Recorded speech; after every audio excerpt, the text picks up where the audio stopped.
welcome to the course on principles of behavioral economics. This is lecture 14. In this lecture or module, I am going to talk about biases. So, first of all, how we define biases. In theory, a bias is a cognitive or emotional distortion in decision making. And now I am going to give you an example, a very celebrated example of what kind of biased decision or judgment we may make often. So, look at these two tables. Suppose you are planning to buy one coffee table, then which one would you prefer for your house? This one looks thinner, long, this is basically a rectangle, and this one though a rectangle, but it is much it is more towards being a square.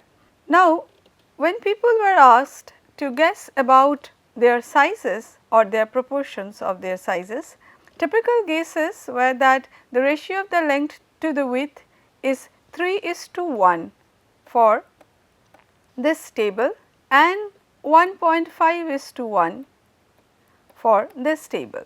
But when actually if you use a pen or a pencil or a stick to measure, then you would find that this length is exactly equal to this length and this is exactly equal to this length. Now, this is of course something which cannot be explained why we perceive it to be like this, but this is that is why it is a celebrated concept that even though they look so different, but actually they are the same in terms of their width and length proportion. They are the very same, they are of exact same size. For example, if you look at these two tabletops, the pictures are taken from the top. Most people would consider them to be identical. They are actually identical, and these two are actually the pictures of these two tables taken from the top. So, it is only a visual manipulation. The way they are drawn, they look very different, but they are actually the same. Now, this is a case where seeing is not believing.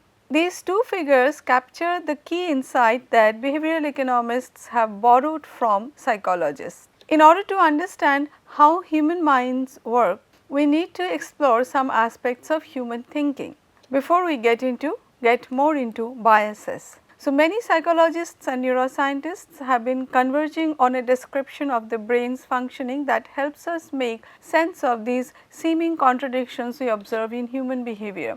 Like we are very good at some, but dumb at others. So, you might see individuals, those who they are genius, but then it is quite possible that they often forget many petty things, still important things.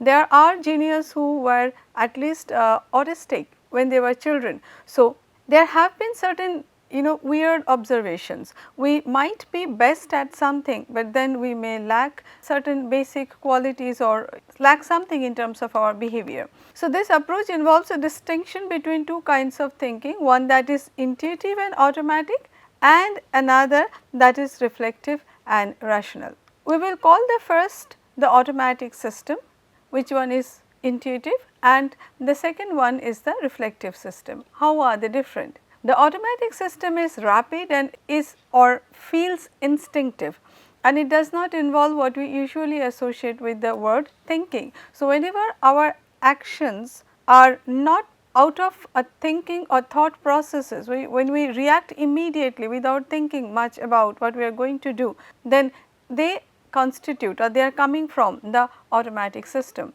The activities of automatic system are associated with the oldest part of the brain, the parts we share with lizards, maybe with puppies also. The reflective system is more deliberate and self-conscious. So, when we think about something and then respond, then that is actually caused by the reflective system.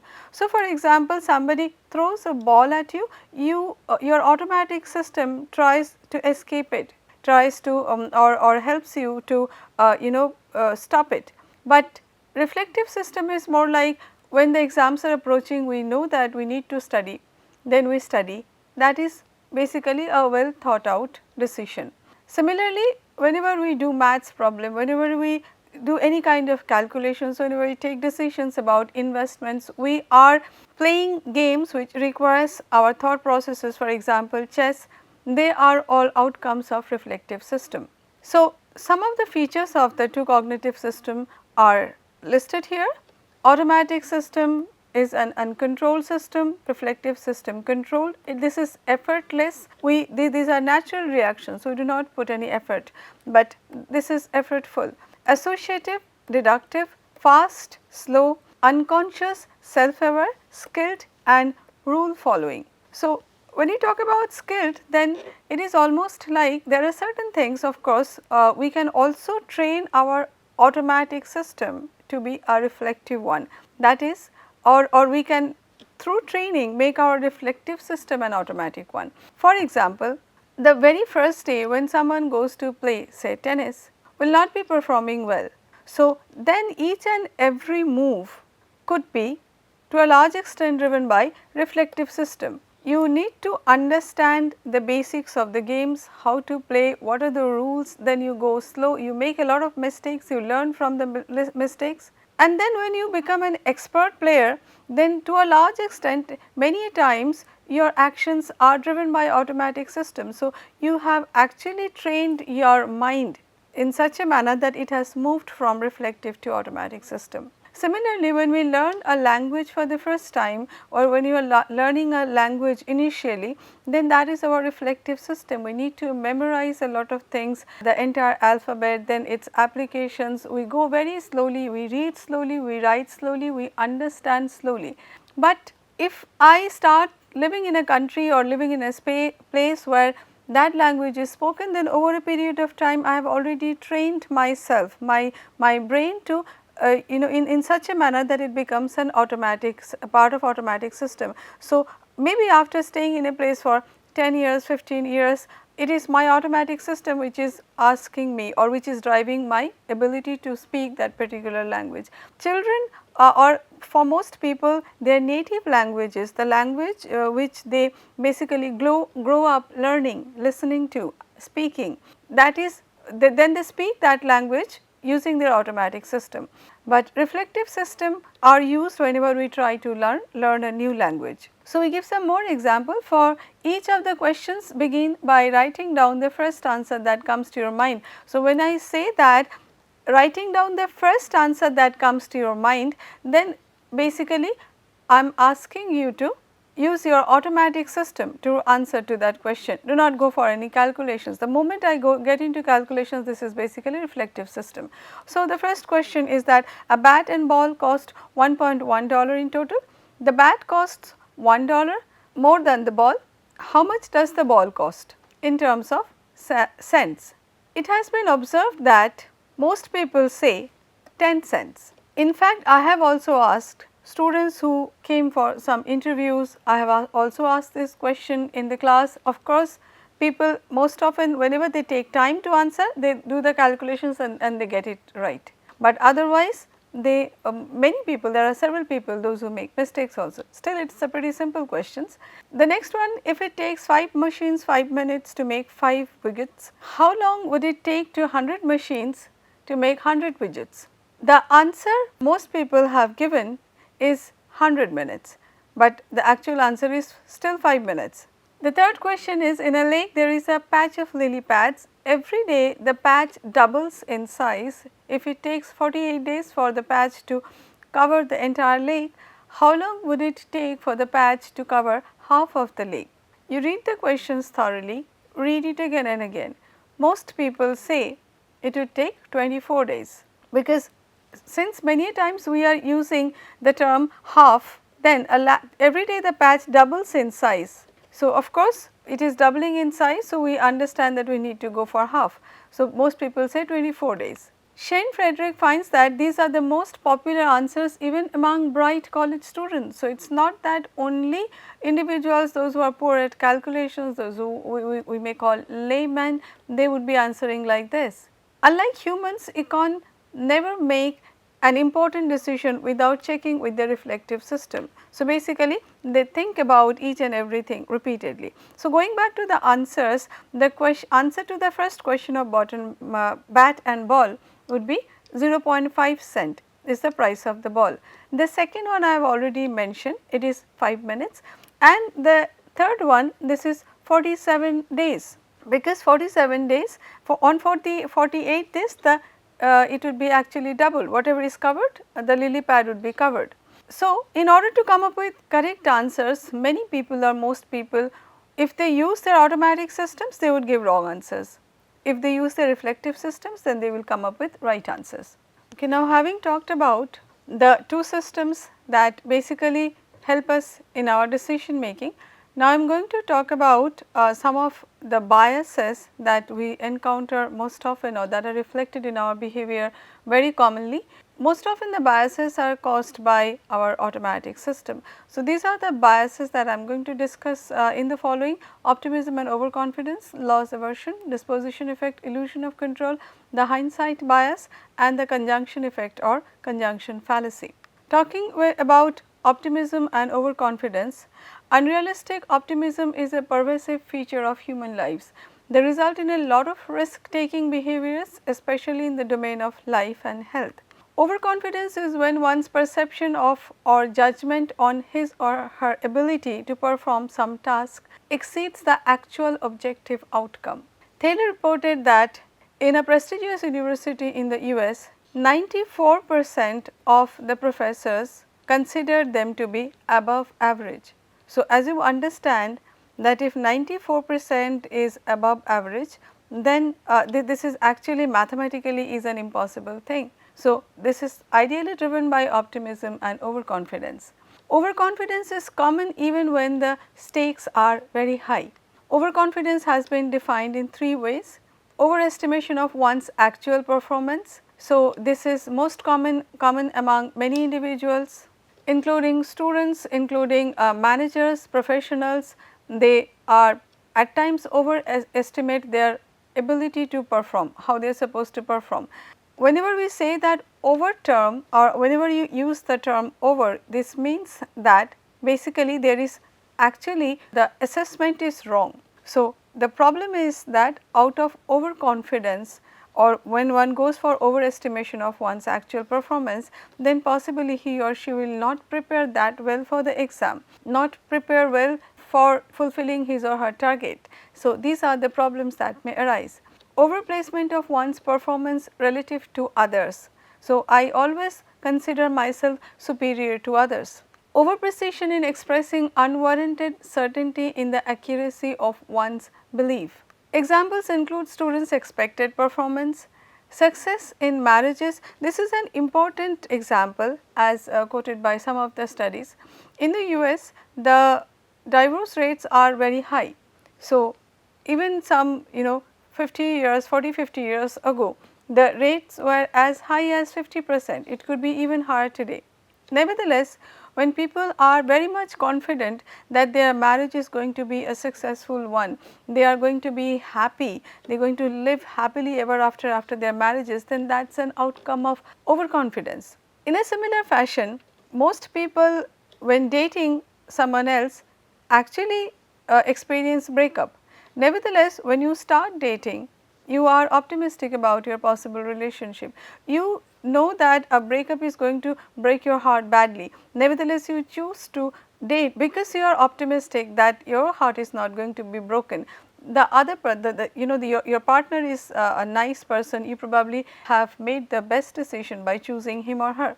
Then we have confidence about one's profession, including entrepreneurship. Entrepreneurs are most often found to be extremely confident about their success rate or possibility of success, though the success rates are actually not really that high as estimated, understood or predicted by them. Unrealistic optimism can explain a lot of individual risk taking, especially in the domain of risks to life and health. When they overestimate their personal immune from harm, people may fail to take sensible preventive steps. So, that is definitely there that if I am too much confident, for example, even during now we all can relate that during corona some people were confident that I am not going to be impacted or affected by corona.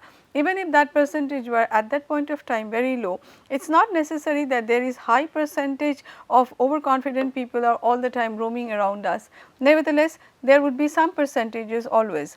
So, then probably they were risking their lives more compared to other individuals, those who are more careful. If people are running risks because of unrealistic optimism, they might be able to benefit from a nudge. So, what is nudge? How it is going to impact the individual's decision making, why we need it, that we might be covering in a later module. It is definitely a very important outcome of the behavioral economics as a subject. Next, talking about loss aversion, it is associated with the fact that the pain of losing is psychologically much bigger, typically at least twice as estimated empirically by learned scholars, than the pleasure derived from an equivalent gain. Loss aversion produces the inertia to hold on to your current belongings, that is strong desire to stick with your current holdings. I do not want to be parted from the thing that I have. So, this is interesting, this is the concept of loss aversion, where interesting experiments have been conducted. For example, we talk about first an experiment with mugs trading. So, in an university, half the students in a class are given coffee mugs with the insignia of their home university embossed on it, and the other half are asked to examine their neighbor's mugs. So, they do not have anything, they did not get mugs. Now, then the mug owners are invited to sell their mugs and non-owners are invited to buy them. They were asked to quote prices at which they will be willing to sell and they will be willing to buy. The results show that those with mugs demanded roughly twice as much to give up their mugs as others that are willing to pay to get one. So, suppose I am a mug owner, if I am asking 200 rupees for mug, then someone, a non-owner, is actually willing to pay only 100 rupees for the mug. So, we can see that this could be an average observations. On average, it was observed that the owners were ready to accept a price which was twice as large as the non-owners were willing to offer. So, this is loss aversion. Again, this implies that you want to hold on to your belongings and you value it more than the person who does not have it, and that is why you are asking for more. Losing it or giving it away is a loss, you want to avert it, and as a result of which you are asking for much higher price. This means that people do not assign specific values to objects. They were mugs. So, we do not have any specific value to it, but rather than it is completely subjective perception how we are valuing it. When they have to give something up, they are hurt more than they are pleased if they acquire the very same thing. In another experiment, half the students in a class received coffee mugs and half got large chocolate bars of same value. And when they were actually given the option between choosing mugs and chocolate bars, then most of them were pretty much indifferent between getting any one of them. So, it is not that they associate any particular value, or they most of them valued either mugs over chocolates or chocolates over mugs. But when offered the opportunity to switch from a mug to a candy bar or vice versa, only 1 in 10 switched. So, when the individuals later on were asked that will you be willing to exchange your mug with chocolate from another person, then only 10% of the individuals are willing to switch or willing to go for an exchange. Again, this reflects that we want to hold on to our belongings. There are examples with bets as well. Suppose in a bet a coin is tossed and for heads you win X, for tails you lose $100. If asked how much does X have to be for you to take the bet, for most people the answer to this question is somewhere around $200. So, X takes a value of $200 for majority. This implies that the prospect of winning $200 just offsets the prospect of losing $100. So, you are indifferent between winning $200 and losing $100, which implies that loss actually pinches you nearly twice. Next, we talk about disposition effect. The disposition effect describes the behavior of investors or financial professionals when they sell winning positions too soon or hold losing positions too long. Investors should sell losers for tax reductions, because if you are not making any money, then you do not have to pay any tax. On the other hand, if you are making money through your investment, for example, I have invested 1 lakh rupees in the shares. Now, they have grown up to, say, after 2 years they have become 2 lakh rupees. So, if I now sell my position, then I have to pay a tax. I have to pay a tax. There are certain basic exemptions. After that exemption, I have to pay a tax in India of 12.5%. So, this is called long term capital gain tax. So, it is that is why neoclassical say that I will not be willing to sell my winning positions, because by selling them I am going to pay a tax on it, but there is no harm in selling the losing positions, because I do not have to pay anything on that.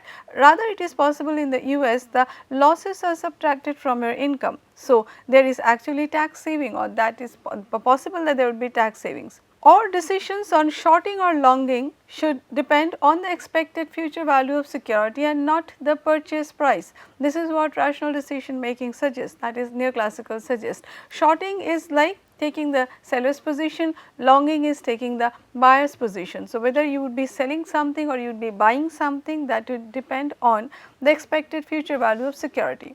DE or disposition effect is driven by expected feelings of pride and regret. Pride about having made the right decision when selling at a gain. So, when you are making profit, you take pride in it that I have made so much of profit, and feeling of regret about having made a wrong decision when selling at a loss. They say that you are unwilling to sell at a loss because you would be ashamed of talking about it. You will regret that I made a wrong decision. This is not a good investment. So, that is why I run into a loss. So, you would not feel like talking about it. On the other hand, making money makes you feel proud of your investment. Next, we talk about illusion of control. Illusion of control is a belief that we are able to control or have influence over some events, while the actual outcomes of these events are beyond our control or understanding. See, this is extremely common.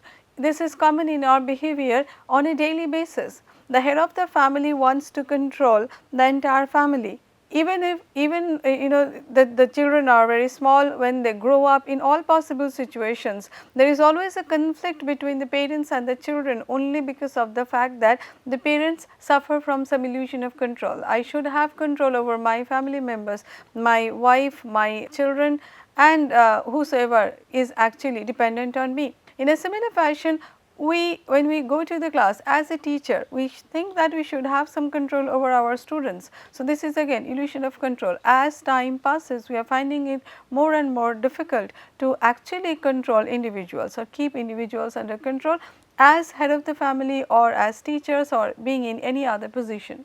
But why does IOC or illusion of control occur? Traditional theories believe that humans have strong motives to have control over life events and their environment. Studies show that controllability dimension is considered an achievement, and the failure of this measure may be attributed to personal causes. So, as you understand that the more I am able to control things around me, including my family, my environment, the things that are happening around me every day, whatever I do, I will get more and more satisfaction. So, it is related to the sense of achieving something.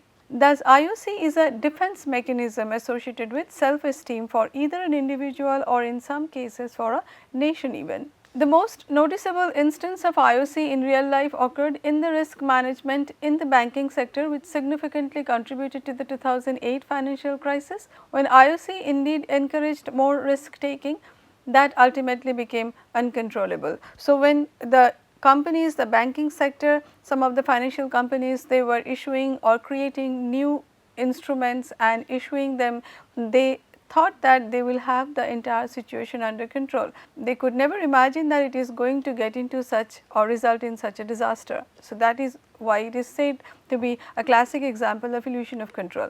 Gamblers tend to throw the dice harder when they need higher numbers, evidencing an implicit belief that with skill they can somehow control their fortune. Gamblings, and there are many other games also. For example, even the game of Ludo, there things are we do not require skill to win the game. It is completely a game of chance. Nevertheless, even when we were children, we remember that while playing the Ludo, we used to, when we desperately need a higher number, we would shake the bottle as much as possible, throw it hard on the board. That gives us some sense of illusion of control, but that by doing this I may get the desired number. Participants in a lottery experiment believed they had more control over the outcome if they choose their numbers rather than having them randomly assigned. So, there are many instances where we prefer particular number, we consider them to be lucky numbers. Again, this is a case of illusion of control.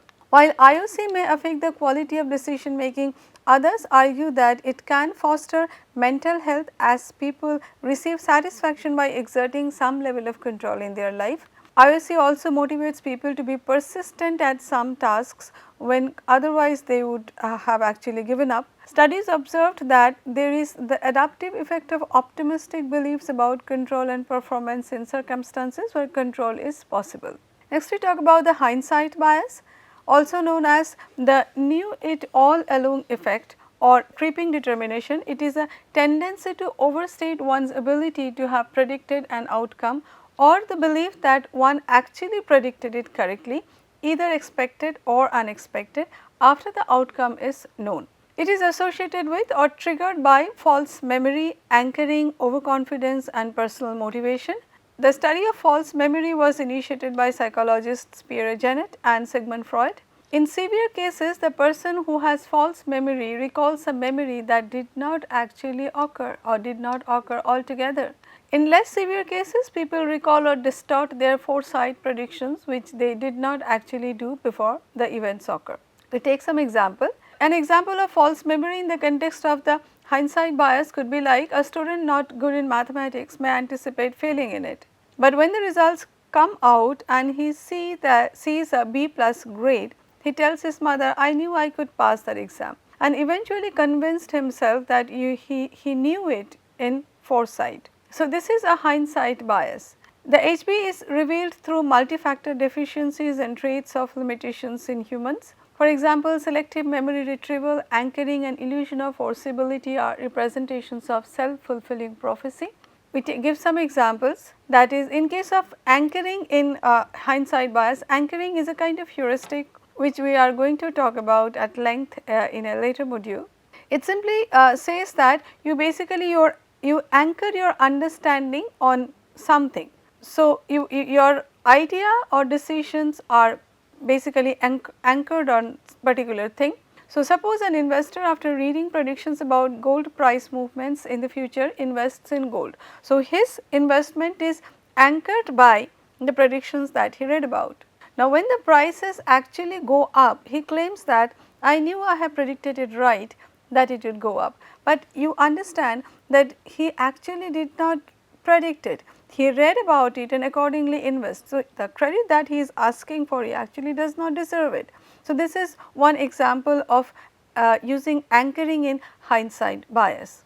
And the last bias that we talk about is the conjunction effect or fallacy.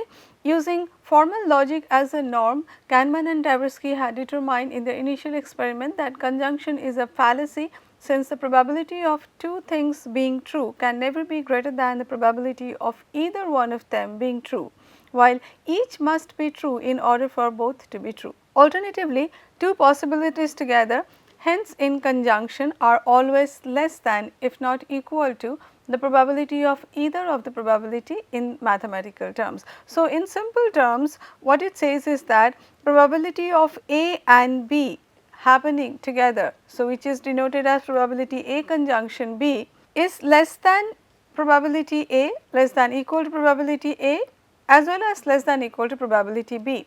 If I give you a very simple example, suppose the probability of today being a rainy day is 0.3.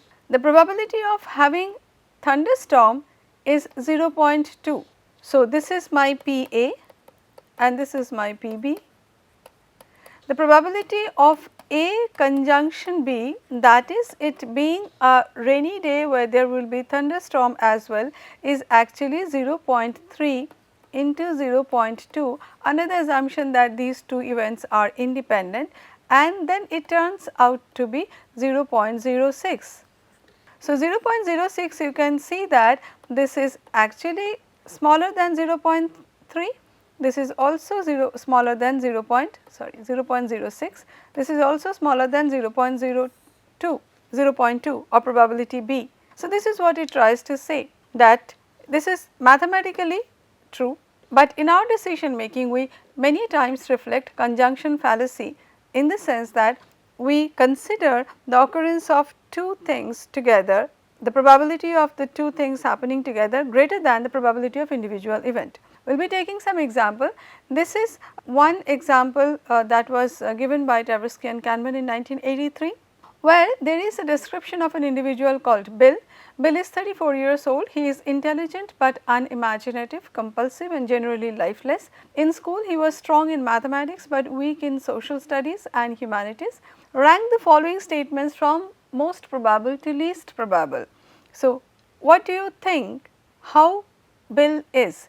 And your ranking would actually reflect the probability of Bill being a particular thing or particular having this particular characteristics feature. And these are the options. So, Bill is a physician who plays poker for a hobby. The second one is Bill is an architect, Bill is an accountant, Bill plays jazz for a hobby, Bill surfs for a hobby, Bill is a reporter, Bill is an accountant who plays jazz for a hobby, and Bill climbs mountains for a hobby. So, these are the options. You rank them. That was given to a bunch of students. The results showed that 92% of 94 undergraduates at the University of British Columbia gave an ordering with A greater than E greater than C. So, option A was probability of being accountant, E accountant and plays jazz, and B plays jazz for a hobby. So, you can see that if this I call this my probability A and I call this my probability B, then probability A into B cannot be greater than probability of B. So, this is the conjunction fallacy. Further, the ranking E greater than C, that is accounting and plays jazz for a hobby, was displayed by 83% of 32 graduate students in the decision science program. Just see, they were in the decision science program of Stanford Business School, and all of whom had taken advanced courses in probability and statistics. Nevertheless, they made this mistake. This violates the rule of probability that for all x and y, p probability y greater than or equal to probability x conjunction y. So, simply there are a lot of evidence in favor of conjunction fallacy, but I will conclude this with some comment on the conjunction fallacy. Why is it observed? Researchers have observed that it is an error to impose the rules of probability as the norm for making rational inference under uncertainty, and researchers have mistaken intelligent inferences as reasoning errors. In a series of studies, it is shown that people infer non-mathematical meaning of the term probability. So, though Kahneman and Tversky wanted to understand the mathematical implications or try to extract the mathematical implications, they actually did not treat that ranking as some probability implications. There are evidence that the term frequency narrows the spectrum of possible interpretations of probability down to its mathematical meaning. If frequency is used in place of probability, then people would consider it as a mathematical term, treat it more mathematically and will make less mistake. Tversky and Kahneman also tested the conjunction fallacy problem by using frequencies instead of probabilities, and found that the effect of thinking diagrammatically sharply reduced or eliminated some forms of the conjunction fallacy. So, eliminated some form of the conjunction fallacy or reduced it. When the statement was rephrased as there are 100 persons who fit the aforementioned description, that is that of Bill, how many of them are say accountants out of 100? How many of them are accountants and play jazz for a hobby? So, when questions are framed like this, then they observe that people did not make any conjunction fallacy or did not make that kind of mistake, rather they then could apply the proper concept of probability. There was no conjunction fallacy as observed by them. So, I conclude this module with discussions up to conjunction fallacy. These are the references used. Thank you.